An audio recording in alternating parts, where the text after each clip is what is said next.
Vous avez la parole, monsieur le garde des Sceaux. Merci beaucoup, Monsieur le Président. Monsieur le Président de la Commission des lois, Monsieur le rapporteur, Mesdames et Messieurs les sénateurs, dans les mains sales, Jean-Paul Sartre fait dire à l'un de ses protagonistes que tous les moyens sont bons quand ils sont efficaces. Cette notion d'efficacité est donc au cœur du texte qui nous réunit aujourd'hui. Et sa définition, son critère vont articuler l'essentiel de nos échanges. L'efficacité, est-ce l'utilité? L'efficacité, est-ce la rapidité? L'efficacité, est-ce la simplicité? L'efficacité, est-ce la cohérence? Cet exercice de définition n'a rien d'oiseux, bien au contraire, puisque lorsqu'on choisit des mots, il faut les choisir en connaissance de cause, et c'est tout l'enjeu de notre débat. La proposition de loi qui est soumise à notre discussion avance plusieurs mesures, dont l'objectif explicite serait d'améliorer l'efficacité de notre justice pénale. Par exemple, rétablir les peines minimales pour les crimes et délits punis d'une peine d'emprisonnement supérieure à 5 ans, restreindre les quantums de peine aménageables ab initio, renforcer les règles de révocation des sursis, restreindre le champ d'application de la confusion des peines, supprimer la contrainte pénale et la libération sous contrainte. À l'analyse, quand on prend les mesures les unes après les autres, elles ont surtout un point commun, celui de chercher à durcir la répression. Mais est-ce efficace? Je ne le crois pas. Ainsi, par exemple, une part notable des dispositions initiales de la proposition de loi avait surtout pour conséquence essentielle de rigidifier, voire d'alourdir le fonctionnement de la justice pénale. Et je me félicite donc que la commission des lois du Sénat, sur proposition de son rapporteur, ait supprimé purement et simplement 4 articles du texte initial. J'ai aussi relevé avec intérêt qu'elle avait décidé d'en réécrire plusieurs intégralement. C'est le cas, par exemple, de la suppression de l'article 1er qui visait à encadrer l'exécution des mesures alternatives aux poursuites. Cela aurait eu des effets contre-productifs et aurait réduit le taux d'exécution de ces mesures. C'est le cas aussi de la suppression de la mesure initialement proposée à l'article 4 qui visait à confier au procureur la possibilité d'ordonner seul des mesures restrictives de liberté à l'issue d'une garde à vue, telle qu'un contrôle judiciaire, sans contrôle d'un juge. Cela soulevait évidemment une difficulté d'ordre constitutionnel liée à l'absence de révision du statut du parquet. Une révision, soit dit en passant, qui a été proposée par le gouvernement, mais qui n'a pas été suivie au Sénat. C'est le cas enfin de la suppression de l'article 25 de la disposition visant à transformer en crime toutes les infractions d'association de malfaiteurs qui peuvent aujourd'hui constituer des délits punis de 10 ans d'emprisonnement. Cela aurait entraîné immédiatement un blocage de la Cour d'assises spéciale antiterroriste, sans compter que cela aurait rendu impossible la sanction des auteurs de ces infractions dans un délai raisonnable. Monsieur le rapporteur, Mesdames et Messieurs les sénateurs, même ainsi utilement amendé, ce que ce texte propose, aux yeux du gouvernement, n'apparaît pas efficace. Ni efficace au sens d'utile, ni efficace au sens de plus rapide, ni efficace au sens de plus simple, ni efficace au sens de plus cohérent. Et non seulement ce texte n'apporterait pas d'efficacité, mais en plus je suis convaincu qu'il nuirait à l'efficacité de la justice pénale. C'est la raison pour laquelle le gouvernement ne peut soutenir cette proposition de loi. Ce n'est pas l'idée, ce n'est pas la conception que nous nous faisons de l'efficacité. Ce n'est pas l'idée que nous nous faisons de la justice pénale. Revenons d'ailleurs à l'étymologie du terme « efficacité ». Émile Littré nous renseigne à merveille. L'efficacité vient du latin « efficacitas », qui veut dire force, qui veut dire vertu. Donner plus de force à la justice pénale, mais nous l'avons fait, nous ne cessons de le faire depuis 2012. Et de ce point de vue, nous sommes unanimes. L'efficacité de la justice, qu'elle soit pénale ou civile, réside avant tout dans ses moyens.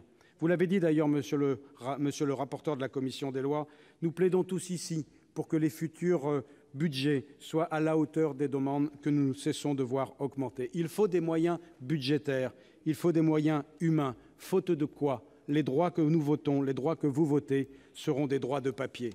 Je l'ai dit et je ne le cesse de le répéter, le ministère de la Justice souffre d'une vraie difficulté, c'est son budget. Vous le connaissez, vous l'avez discuté et vous avez noté que des avancées objectives ont été obtenues. En 2016, le dégel anticipé de 107 millions d'euros au profit des juridictions a permis d'éviter des ruptures de paiement. En 2017, l'ouverture de 40 millions d'euros par décret d'avance va permettre d'augmenter massivement les dépenses consacrées aux juridictions. Tout cela a un effet directement mesurable. Vous avez participé probablement aux audiences de rentrée dans les TGI et dans les cours d'appel. Et vous avez entendu ce qui a été modifié dans l'année. Je cite simplement 2 cas précis. Les arriérés de paiement de la cour d'appel de Rennes étaient de 5 millions d'euros début 2016. Ils sont aujourd'hui de 800 000 euros. À la cour d'appel de Colmar, ils étaient de 2,9 millions d'euros au début de l'année 2016. Ils sont désormais de 430 000 euros. Sur l'ensemble du territoire, le délai de paiement des frais de justice est passé en un an de 4 mois à 1 mois. C'est cela, mesdames et messieurs les sénateurs, qui est c'est l'efficacité de la justice. Pour 2017, l'effort sera soutenu avec un budget de 7 milliards d'euros en augmentation de 4,2%. Cela aussi contribuera à l'amélioration de l'efficacité. Après avoir redressé la situation des frais de justice, j'entends m'atteler aux dépenses de fonctionnement et d'investissement. À cette fin, le budget de 2017 augmente de 10% les crédits de fonctionnement des services judiciaires et de 28% les crédits immobiliers. Enfin, pour que ces majorations de crédits puissent être rapidement perçues par les juridictions, le Premier ministre a accepté de lever totalement le gel concernant ces dépenses. Cela correspond à un montant de 4,5 millions d'euros, soit 28 millions de fonctionnement et 12 millions d'immobilier. S'agissant des recrutements, j'ai déjà eu l'occasion de le dire au Sénat, mais je veux le répéter. Depuis le mois de mai 2012, nous avons créé un poste de 1 magistrat par jour ouvrable, c'est-à-dire qu'il y en a eu dans cette législature 1 354 de plus. À Dijon, à l'École nationale des greffes, nous avons vu passer 5 512 nouveaux fonctionnaires de greffe, là où entre 2007 et 2012, il n'était que 3 800 à être formés. À l'ENAP, l'École nationale d'administration pénitentiaire d'Agen, plus de 5 400 élèves surveillants ont été formés en 5 ans. Et à Roubaix, à l'école de la PJJ, ce sont 911 éducateurs supplémentaires qui ont été accueillis. Voilà ce qui concrètement contribuera à améliorer l'efficacité de la justice. Corrélativement à l'augmentation des moyens, il faut recentrer les magistrats et les enquêteurs sur leur cœur de métier. Il faut aussi améliorer la gestion des contentieux de masse, pour lesquels leur intervention apporte parfois une faible plus-value. Il faut encore simplifier la procédure qui est parfois devenue inutilement formaliste, tout en renforçant les garanties accordées aux justiciables. Tout cela, nous avons commencé à le faire dans la loi dite J21. Par exemple, avec la forfaitisation de certains délits routiers dont la constatation ne donnait lieu qu'à très peu de contestations et dont la sanction répondait très largement à des barèmes préétablis.